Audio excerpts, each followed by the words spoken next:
Magandang buhay sa lahat at welcome back dito sa aking Mathematics Tagalog tutorial. Sa video na ito ay papaliwanag ko po sa inyo the different laws of exponents. Number 1 or letter A, the product rule. Letter B, power to a power rule.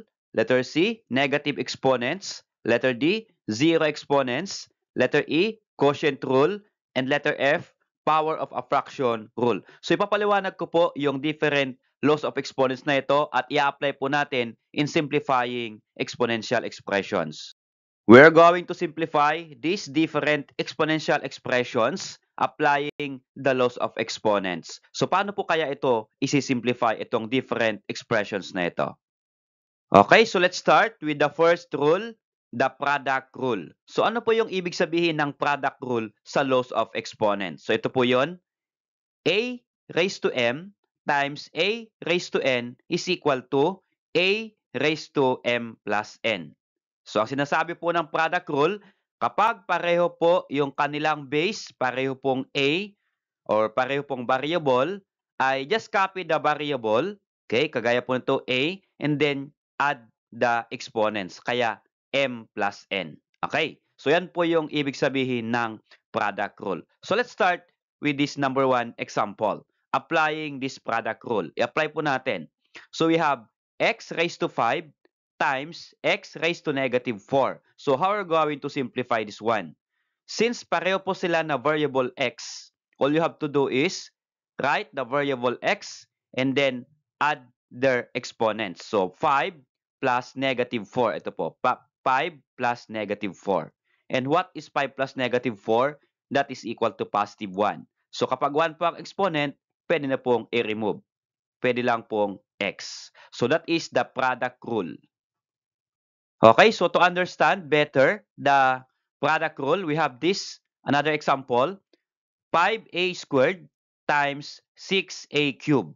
Okay, this time, nilagyan ko po ng numerical coefficient yung ating variable. So dito po sa ating given, sa rule na nakalagay dito, ang numerical coefficient po ay 1. So dito, naglagay po ako ng 5 and 6 as numerical coefficient. So ano po yung gagawin dyan? So ang gagawin lang po natin dito ay we're going to multiply the numerical coefficient since yan po ay multiplication. Okay? So 5 times 6, that is equal to 30.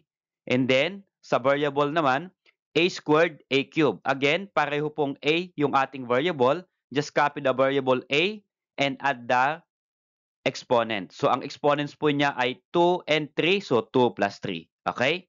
And then add. So, this will become 30. A raised to, what is 2 plus 3? That is equal to 5. Okay, so that is your final answer. That is the simplified form. 30A raised to the 5th power. Another one. Okay, halimbawa, magkaiba po yung kanilang variable. So, dito pareho pong A ang variable. How about here? Magkaiba po yung kanilang variable. So, ano po yung gagawin?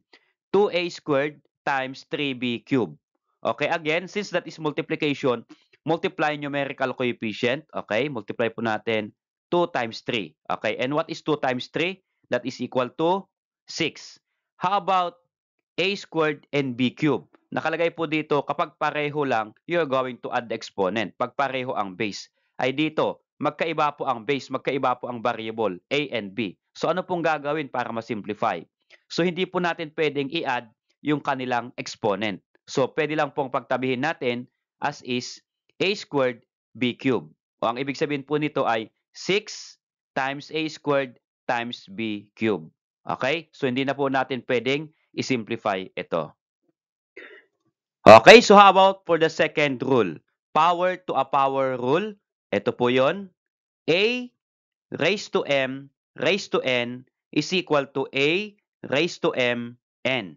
So ano pong ibig sabihin ng rule na ito? Kapag yung ating base ay dalawa po yung kanyang exponent, m at n. So a raised to m raised to n. All you have to do is you are going to multiply the exponent. Okay? M times n. Kaya a raised to mn. Mn means m times n. Okay? So ganito po yung kanyang example. So we have 3x squared raised to 4. Okay, so bakit meron na pong 3? So dito sa ating rule, meron pong numerical coefficient ditong 1. Pero pag 1, never mind here. Okay? So dito nilagyan ko na po kaagad ng numerical coefficient na hindi 1. So 3x squared raised to the 4th power. Okay, so meron ng exponent sa loob, meron pang exponent sa labas ng parenthesis. So paano po ito isi-simplify? Ganito lang po 'yon. Ano po yung exponent ng 3 inside this parenthesis? Ang exponent po ng 3 diyan kapag wala, understood, ito po ay 1. So ang gagawin lang po natin diyan ay we are going to multiply the exponent. Okay? So kagaya po nito, multiply natin yung exponent. So kopyahin natin itong 3. Ito pong 3 munang unahin natin. And then, 1 times 4, yung exponent ay 4. Okay? Guess po nyo? 1 times 4 is equal to 4. And then for x naman, x is what? We are going to multiply the exponent 2 times 4. And what is 2 times 4? That is equal to 8. So, ganyan po yung pag-simplify kapag meron pong gantong outside exponent. Okay? So, hindi lang po sa variable, i-multiply yung exponent, gawin po sa exponent ng numerical coefficient. Okay? So, i-multiply din po natin yon. So, we are going to simplify kapag number po ang may exponent, kailangan i-simplify. Okay? What is 3 raised to the 4th power? That is equal to 81. Tama po bang 81? So, we are going to multiply 4 times yung 3. Okay? 3 times 3, 9 times 3, 27 times 3 is equal to 81. Okay? And then, copy the variable x raised to the 8th power. Okay, so another example for the second rule. 2x raised to the 6th power, y raised to the 2nd power. So this time, dinagdagan ko po ng variable dito sa loob ng parenthesis. So x and y na po siya. So the same process po yung gagawin natin dito. We're going to multiply the exponent. Okay? So anong exponent po ng 2? Kapag wala pong exponent ng 2, understood may 1 po na exponent. How about yung y? Ang y naman po walang exponent, understood ng exponent niya dito ay 1 kapag wala pong nakalagay. Okay? So to simplify, unahin natin itong 2. So 2 raised to, what is 1 times 2? 1 times 2, that is equal to 2. So 2 raised to 2. And then for x naman, x raised to 6 times 2. What is 6 times 2? That is equal to 12. Ilagay natin x raised to 12. And then for y, 1 times 2, that is equal to 2. Okay, 1 times 2 or 2 times 1, that is equal to 2. Okay, so na-simplify na po natin itong ating variable. Pero ito pong 2 raised to the 2nd power, number po yan, kaya we need to simplify. What is 2 squared? That is equal to 4. And then just bring down below, x raised to 12, y raised to 2. Okay, so dun sa ating first rule, kasi ito ay x raised to 12 times y raised to 12. Pwede po bang i-add yung exponent ng x and y? Okay? Pwede po bang i-add? Hindi po pwede. So, hindi po pwedeng pagsamahin yung x and y. Kaya as is, ganito na po yung ating final answer. 4x raised to 12, y raised to 2. Okay, so how about this third rule? Negative exponent. So, ito po yung ating negative exponent rule. A raised to negative m is equal to 1 over a raised to m. So, kapag ang ating pong exponential expression ay may negative exponent, kailangan po nating i-remove yung negative exponent. Okay? Para masabing simplified form. So, para ma-remove yung negative exponent, kapag ang variable ay may negative exponent, you bring it in the denominator. Okay? So, ilagay po natin sa denominator. Bakit po may 1? Di ba po yung ating A, mayroon siyang numerical coefficient. So, ano pong numerical coefficient ng A dito? Meron po yan 1. So, 1A raised to negative m po yan. Okay, at yung 1 na ito, yun po yung may iwan sa numerator. Itong A raised to negative m, okay, ay ibababa po natin para matanggal yung kanyang negative. So, from negative exponent will become positive exponent. Okay, let's have example for that. Okay, number 5. 2C raised to negative 3. Okay, so sa atin pong given, ano ang exponent ng C? Negative 3. So negative exponent po siya. We need to simplify. How about exponent ng 2? Ang exponent ng 2 ay wala. So kapag wala pong nakalagay, understood na meron pong 1 yan na exponent. Okay, so ano pong gagawin natin? Since negative po yung exponent ng C, Okay, gawa tayo ng var, ganito. At ito ay ibababa natin, c raised to negative 3. Gawin nating denominator, magiging positive 3 na po yung kanyang exponent. Okay, kapag binaba po natin yan sa denominator, change natin yung kanyang sign sa exponent. Okay? At yung 2 raised to 1, since positive po yung kanyang exponent yung 2, remain po siya dito sa taas sa numerator. Okay? So magiging 2 over c cubed. Okay, so another example for negative exponents, we have this one, open and close parenthesis, 6m raised to negative 5 raised to negative 1. So ang ating pong outside exponent ay negative 1.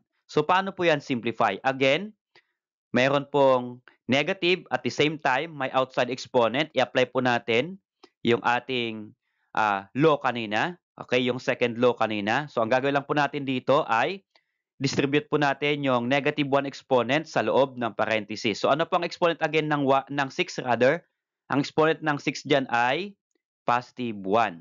Okay, multiply natin yung exponent ng 6. 1 times negative 1, that is equal to, ano po, negative 1. So para sa 6 ay 1 times negative 1 ang exponent niya. And then para sa m naman, for m, multiply natin m raised to, what is negative 5 times negative 1? That is equal to positive 5. Okay, so ito na po yung result nung tinanggal natin yung ating parenthesis. So 6 raised to negative 1, m raised to the 5th power. Okay, meron po tayong negative exponent. We need to remove this one. So paano? Again, gawa tayo ng var kasi may negative. Itong 6 raised to negative 1 ay ibaba natin para maging mag-positive ang exponent. At itong m raised to 5, since positive yung kanyang exponent, remain na po siya dito sa ating numerator. So take note, ito pong ating given na ito, always po kapag ganyan, yan po ay numerator. At ang denominator po niya ay 1. Ano po? Kaya itong 6 raised to negative 1, ibaba lang natin dito para maging positive. Ito pong m raised to 5, remain po siya dito sa numerator. Okay, so for the next rule, the zero exponents rule. So ano po yung sinasabi ng zero exponent? So for example, yung ating given na variable or number, ang kanyang exponent ay 0. So ano po yung magiging sagot? So kapag ang exponent po ng variable or number is 0, then it is always equal to 1. Ano po? So a raised to 0 is always equal to 1. Okay? So let's have this example. We have this one, 8c raised to 0. Ay bakit may 8 na po dito? So understood, kapag ang given po natin na variable ay wala pong numerical coefficient, meron pong 1 dito. So okay? So dito po, nilagyan ko na po ng 8. Okay, so ano po ang exponent ng 8 dito? Ang exponent ng 8 dito ay 1. Okay? So 1 po ang exponent ng 8. So hindi po siya 0. So, ang magiging equal to 1 lang po ay ito pong c. C raised to 0. So ganito po yun. Okay? So 8 remain 8. And then itong c raised to 0, that is equal to 1. Ano po? Okay, kasi c raised to 0 is equal to 1. Bakit po times? Kasi 8 c raised to 0, ibig sabihin 8 times c raised to 0. Okay, kaya kapag ginawa nating 1 itong c raised to 0, times 1 po yan. So what is 8 times 1? That is equal to 8. So yan na po yung ating final answer. Another example for the zero exponent, we have this one, open and close parenthesis, 7 c raised to 0, d raised to negative 1, raised to negative 1. Okay, combination na po ito ng negative and zero exponent. So, paano po ito i-simplify? Again, mayroon po tayong outside exponent, negative 1. Kailangan po nating i-distribute yung kanyang exponent inside the parenthesis. Okay, so unahin po natin yung 7. Again, ano po yung exponent ng 7? 1 po yan, kaya 7 raised to 1 times negative 1, that is equal to negative 1. So, ang exponent ng 7 ay magiging negative 1. How about c? Okay, ang c po ay 0. Multiply natin sa negative 1. Okay? So, what is 0 times negative 1? That is equal to 0. Tama po ba? So, 0 multiplied by any number is 0. Okay? And then, for d naman, so yung d natin, Ang exponent sa loob ay negative 2. Multiply natin sa negative 1 sa labas. Negative 2 times negative 1, that is equal to positive 2. Okay, so yan na po yan. So we have now 0 and negative exponent. So, simplify natin. Meron po tayong negative, kailangan po natin yan na ibaba. Okay, so ganito po yun. Magiging, yung 7 at negative po yan, ang exponent, ibaba natin. So, magiging 7 raised to the first power. And then, itong c raised to 0, yan po ay 1. So, magiging 1. At ito pong d raised to the second power, positive exponent na po siya, remain po siya dito sa ating numerator. Okay? So, magiging d squared. So, kapag ganyan po yung ating given, meron pong 1 as numerical coefficient, meron pong 1 as exponent, pwede na pong i-remove yan. So, magiging d squared over 7.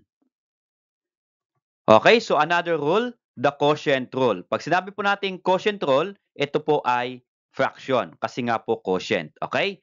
So we have a raised to m divided by a raised to n.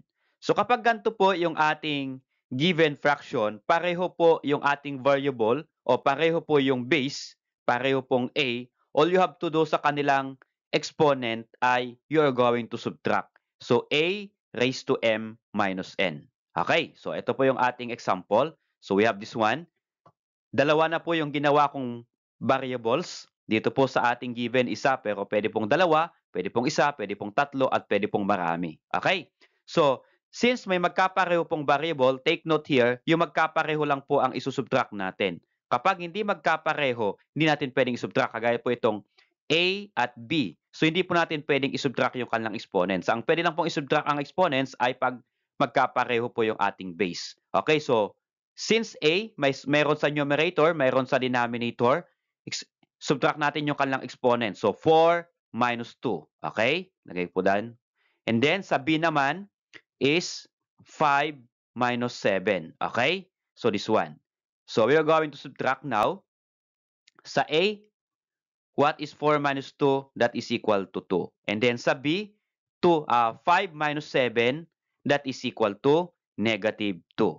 So yung result ng ating ginawang pag-simplify dito sa fraction, meron tayong naging negative exponent. So again, to remove this negative exponent, apply natin yung law ng negative exponent. So again, anong gagawin kapag negative exponent? Ay ibababa lang po natin yan sa denominator. Okay? To remove the negative exponent. So, syempre, kapag binaba natin sa denominator, magiging positive na yung kanyang exponent. At itong a squared, okay, since positive po yung kanyang exponent, remain na po siya dito sa numerator. Okay, so another example, how about meron po tayong numerical coefficient, okay? Maliban po dun sa ating variables. So we have 2m squared n cubed divided by 6m squared n raised to the 5th power. So kapag mayroon pong number na ganito, pwede po natin yan ihiwalay. Okay? So pwede pong i-divide. Ito, hindi po natin pwedeng i-divide itong 2 over 6 pero pwede pong i-reduce. Okay? So, then ito pong ating variable. May m po sa taas at sa baba, numerator, denominator. So m raised to, subtract natin yung kanilang exponents, 2 minus 2. Okay, this one. And then sa n naman, n ay 3 and 5. So magiging n raised to 3 minus 5. Okay, so yung 2 over 6, you cannot divide but you can reduce. So magiging yan po ay 1/3. So paano po naging 1/3? Yung 2 over 6, yung 2 at 6 ay pwedeng i-divide sa 2. So 2 divided by 2 is 1, 6 divided by 2 is 3. Kaya naging 1/3. And then for m, 2 minus 2, that is equal to 0. Okay? So yung maging exponent ng m ay 0. Okay, how about n? Ang n natin ay 3 minus 5, that is negative 2. So again, we have 0 and negative exponent. So simplify natin yan. Okay, so this will become yung 1/3, 1 numerator, 3 denominator. Okay, so gawa po tayo ng bar dito, dugsungan po natin. Yan. So yung m ay negative, m raised to 0, ito po ay 0 exponent. So ito pong m raised to 0 magiging 1. Okay, so 1 po yan. At yung ating pong n raised to negative 2, ibaba po natin sa denominator. Actually, denominator po yung 3, kaya isama po natin yung 3 dito. Okay, n raised to negative 2 magiging n squared sa denominator. Positive na po. At yung m raised to 0, ito na po yung times 1. Okay? So, multiply natin 1 times 1. Sa numerator ay 1 and then kopya lang na po natin yung denominator. So, the answer is 1 over 3n squared. So, wala pong negative exponent, wala pong 0 exponent. Okay, for the next rule, we have power of a fraction rule. So ano pong sinasabi ng power of a fraction rule? Ito po yon. We have open and close parenthesis, a raised to m divided by b raised to n, then raised to p. So meron po tayong outside exponent, outside the parenthesis. Okay, at yung loob ng parenthesis ay fraction po yung given. So paano po yan simplify? Ganito lang po yon. So ito pong outside exponent ay di-distribute natin dito sa loob ng parenthesis, sa numerator at sa denominator. Okay? Kaya yung a sa numerator, ang maging exponent po niya ay m times p. A raised to m times p. Okay? At sa b naman, n ang exponent, magiging n times p. Ito po yung n times p. Hindi lang po sa numerator i-multiply yung exponent, pati din po sa denominator. Okay po ba? Okay, so let's have this example para maintindihan natin. So we have open and close parenthesis, 2x cubed divided by 3y squared raised to the third power. Again, naglagay po ako ng 2 over 3 dito na number. Actually, may number po dito, 1 nga lang. Ano po, yung numerical coefficient ng a and b. Dito po, nilagyan ko po ng 2 and 3. Okay, so paano po? Again, so distribute po natin yung outside exponent dito sa numerator at dito po sa denominator. Hanggang po sa 2, bibigyan po natin. So ano po ang exponent ng 2? Ang exponent po ng 2 ay 1. Ano po yung 3? Ito po ay 1 din. Okay? So meron po silang exponent. So unahin po natin sa numerator, sa 2, multiply po natin 1 times 3, that is equal to 3. Okay? And then sa x naman, multiply natin 3 times 3, 9. So magiging x raised to 9. At sa denominator, 3 raised to 1 at yung 3 na outside exponent, so 1 times 3, that is 3. Kaya 3 raised to the third power. Okay? At sa y naman, for y, 2 ang exponent, multiply natin sa outside exponent. What is 2 times 3? 2 times 3 is equal to 6, right? Okay, so y raised to the 6th power. Okay. Since meron po tayong number na may exponent, we need to simplify. Okay? What is 2 raised to the third power? Yan po ay 8 and then x raised to 9. Sa denominator, yung 3 cube. What is 3 cube? 3 times 3, 9. 9 times 3, 27. Okay? Then y raised to the 6th power. So we have now 8x raised to 9 divided by 27y raised to 6. Pwede po bang i-divide yung 8 in 27? Hindi po. Pwede rin po bang i-reduce? Hindi na po pwedeng i-reduce. So, ibig sabihin, yan na po yung ating numerical coefficient. How about x and y? Since numerator, denominator, pwede po bang i-subtract yung exponent ng x and y? Hindi rin po pwede. Bakit po? Magkaiba po sila ng variable. Ang sinusubtract lang po ng exponent ay kapag pareho ang variable. So, ibig sabihin, ito na po yung ating final answer. Okay, so to test your understanding about the laws of exponent, you're going to try this exercise. Simplify the following. Okay, so we have 1, 2, 3, 4, 5 exponential expressions here. You're going to simplify this one applying the laws of exponent. So kung meron po kayong sagot, pwede po ninyong i-comment sa comment box at hintayin po ninyo yung aking reply. Sasabihin ko po kung tama o mali yung inyong sagot. Salamat sa pood kaibigan. Kung nagustuhan mo yung video nito, please click like and then subscribe kung bago ka pa lang po dito sa aking channel.